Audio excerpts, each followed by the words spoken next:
while I'm here in the garden. I just thought I'd take a moment to enjoy the garden in this part of autumn. We still have water mint growing and flowering. There's still things growing in the nasturtiums and the alpine strawberries, the marjoram, the chard, even the south heel is still going as well. So I'm not complaining about that at all. But you can see on the leaves where there's yellowing that it is definitely autumn. Wow. And the smell, of course, now having been boiling that gilly kettle along with the wood, there's that lovely smell. Oh my goodness, it's that autumn smell. St Fagans in Cardiff and the Victorian work in town, Bliss Hill. I used to love going to Bliss Hill in the autumn and the winter because the smell was so atmospheric. When you go to St Fagans and you go to the Timeline houses with their gardens and all the Elizabethan houses and the Georgian houses and the houses of the period in between, and they've got their coal fires and their wood fires going, and it's absolutely beautiful. I know it's not very good environmentally, but compared to diesel fumes, I would have smoke from the fire. Oh look, this one is ready. Oh, it's a bigger fruit than we've had for a while. Look at that Cape gooseberry. Let's see if we can get it any bigger than that. I need to water them. I haven't really been feeding. Oh, I am going to, oh, the sunshine, look. I think I'm gonna harvest the squash before it rains, because we've got a long spell of rain coming for quite a few into next week. The squash, you can see the leaves are dying down. Tomatoes are still going well. Look at those. And these are the black tomatoes, so they're not quite ripe yet. Although those are going nice and dark. Look at those. Almost there. It's so odd having tomatoes that are not red. The beans are dry. I need to take them out their pods or they'll be popping and falling all over the place. Those beans are the same as those climbing beans, so waiting for them to fill out more and start dying more, and then I'll hang them to dry as well. Hang them on the plants to dry. It's autumn. It's an exciting time. I just love autumn. I mean, I loved summer too. The leeks are growing. Yeah, the leeks are growing since I've put them in. Those will probably only be ready by the spring.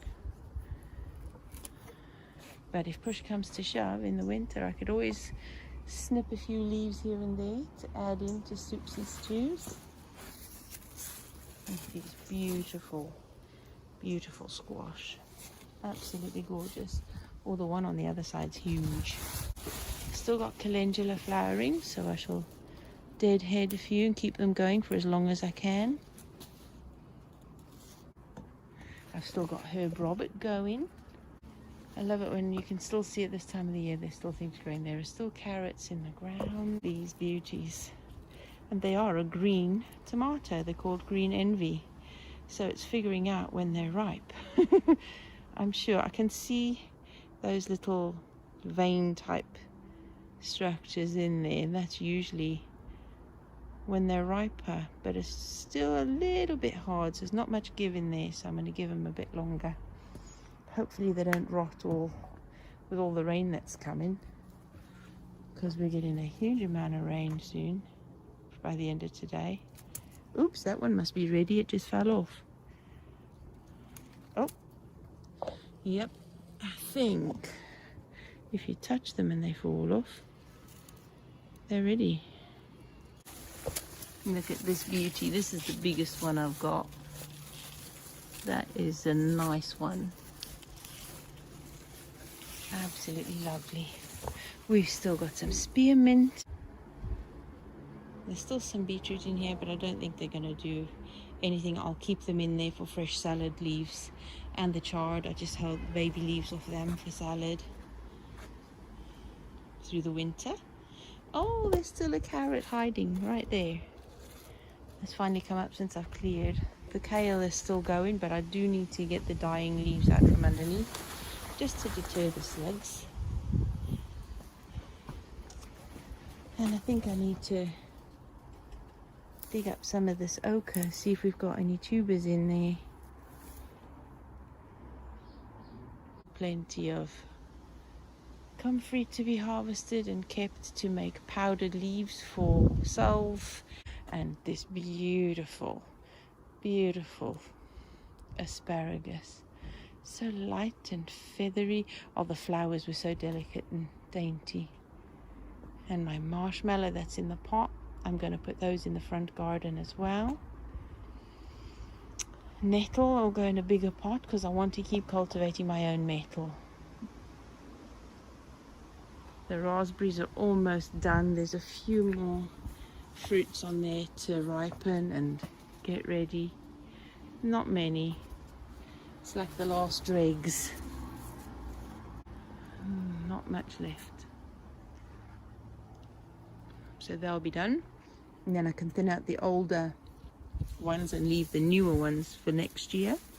So I have a very old, like Victorian fruit pruning book. I'm going to have a look through those. I'm still going to change those next week for elbow ones. So there's better things. And I think I'm going to cover the inside with a little bit of net or something to stop slugs getting in there. Because for some reason they still get in there. It's incredible. Wood store still ready, but I need a huge amount more twigs. In the front garden I've been doing the tidying up. And autumn is just as prolific in the front. Look at those berries. Rhubarb is dying down now. The yakon's still going. Ground covered in strawberries and herb robert. Salad burnet. I could still harvest some of those leaves, especially the young ones. And they're self-seeding, so I'll have lots of salad burnet next year.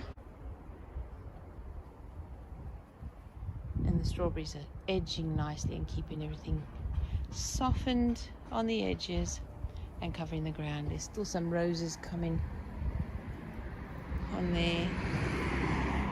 Still comfrey. There's still oregano and lavender I can harvest. There's still fennel I can harvest to make teas. So I shall do that as well quickly. And more calendula just growing in the cracks. I like it when they grow in the cracks. They're not growing without it, with help from me. They're doing it by themselves. We like that kind of garden. The bay, the standard bay. There's a rose there I need to tie up against that. The bird bath needs washing. The wapatos or duck potatoes, that's an edible. I'm just letting them grow and get stronger. Them I will have to protect over winter. So they might have to go somewhere a bit more sheltered for the winter. Figure out where that is. Sage is still growing straight. We have sage right the way through the year. The aronia is still hanging on to its leaves. Fennel seeds. This is my bronze fennel. So I can harvest those to use in the house. Lilac is still growing there with some new shoots on it. I think I'm going to have to get some more variegated lemon balm. It's been drowned out by the comfrey there, and it's walked, but it can't walk any further this way because there's nowhere for it to go in the shade. I need a lot more edging stones. I shall see over the winter where I can get some more, so I can finish the garden. I'm going to harvest some of these passion flowers We're still getting some, even though it's autumn.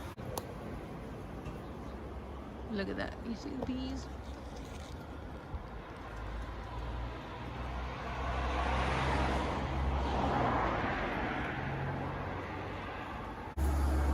Daylilies dying down. At least we're still getting some passion flowers. Look at this guy. That is not a mosquito. It's not a bad guy. It is a good guy. They are pollinators. And I think they're also pest control. Hellebore has died down completely there. It doesn't seem to like that corner anymore under the wisteria. Mind you, I've had that for like 9-10 years. I might have to get a new one. The holly likes its new position. I've trimmed tentacular down a bit. And the buddleia, that's going over anyway. The Elaeagnus. I've got Jerusalem artichokes growing in there. So that's a food growing in the front garden that most people don't realise is growing in the front garden. We had some cheeky people call our garden a combination of Steptoe and Son and The Good Life. They obviously haven't watched it for a while. Oh, the Jerusalem artichoke is getting a flower. Look at that. That means we've had a good summer. Now we'd know we'd have a really good summer if the yacon flowered, which I doubt it will. I put them out here a bit late this year. Chopped and dropped around the gladioli. They need to have the leaves come down a bit now. I've got chard and yacon growing together. We lost quite a few. This bush was completely covered in Chilean guava. There were fruits everywhere this year, and the drought has really damaged it. And even the fruits that are there, they're not very big. So I keep watering and feeding, and hopefully what's there will survive. I'll chat with you soon. Take care, folks. And ta-da! Bed has been cleared out, tomatoes cleared out. Covered that bed to stop the cats scratching in it, ready for, I'm going to be putting the root parsley down the middle of that bed, and I might just put some chard on either side as well, and I might put some more leeks in this one because I've taken all the tomatoes and squashes up out of this one. Oh, and the climbing beans at the end.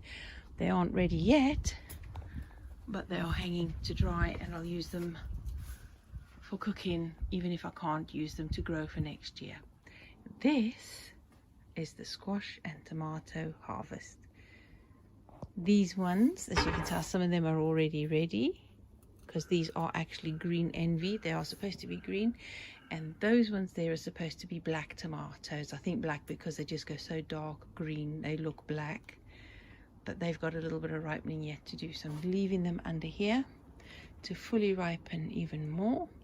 And then the mashed potato squash, I'm leaving them under cover to mature their stalks. The leaves were almost died down, so I took the chance to harvest them before the heavy rains come for the rest of the week. And I've cut some apple and blackthorn twigs to dry out under here as well, ready for use with the gilly kettle.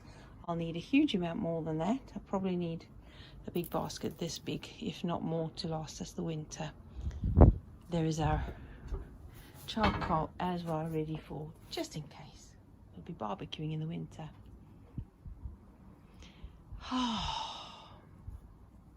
The sweet potato over there looking like a wonderful plant. You wouldn't know that it's sweet potatoes, but it's a pretty plant anyway. I'll show you some of the harvests in a minute. I've got some kale because I've sorted out all the kale and staked them up to keep them upright as well. Bit of woolly aphid on there. And there is almost another Cape gooseberry ready. So I've given this a good feed and a watering, and the other one under cover, and hopefully they will give us some more nice Cape gooseberries. Last of the raspberries ready to be harvested, and then I can sort them out as well. I'll get these in quick before the rain starts as well. Autumn, preparing the beds for winter. I've still got chard in there, actually putting up baby leaves so they can be harvested right the way through the winter. And look at that comfrey, still perfectly lush and green and giving us lots of plant material there. So looking forward to doing a little bit more planting for the winter. I do have more leeks I can put in here, and I have chard that I can put in there along with the root parsley down the middle, because the root parsley is a perennial. So there you are. I do actually have some stuff in the garden for winter. Okay folks, until next week, I do have another video for you this week. Yes, it's dealing with the harvest. So between the gilly kettle, the autumn garden update, and dealing with the harvests, both from the garden and from the wild, I hope you get to enjoy some lovely autumn weather wherever you are. And if you're in the southern hemisphere, you'll be heading into your springtime and your garden's only just waking up. So until the next video, take care. I'll chat with you next time.